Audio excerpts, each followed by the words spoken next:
Only one thing is missing now. The stats.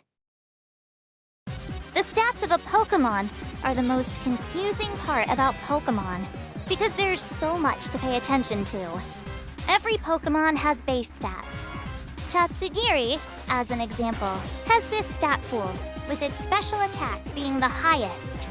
The stat total is calculated with a Pokémon having a neutral nature, no EVs and IVs, as well as being level 50.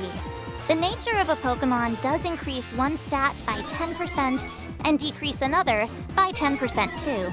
If it's the same stat, it becomes neutral, making zero difference.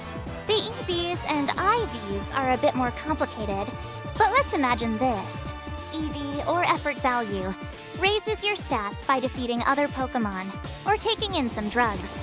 If you defeat a Magikarp, which highest stat is speed, your Pokémon gains effort values in its speed, increasing it. There's a maximum of 510 EV points you can distribute, while one stat can only have a maximum of 252 points in total.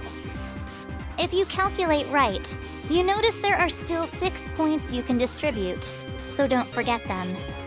The IVs, or individual values, are the DNA of a Pokémon. They are decided right at birth and can only be changed through a bottle cap. A stat has a range from 0 to 31 IV stats.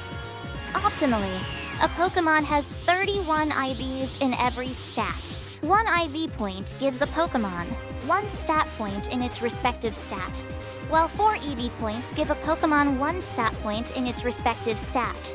So if we mix all that together and power up Tatsugiri, its special attack stat differs by 69 points, which is more than half the original power.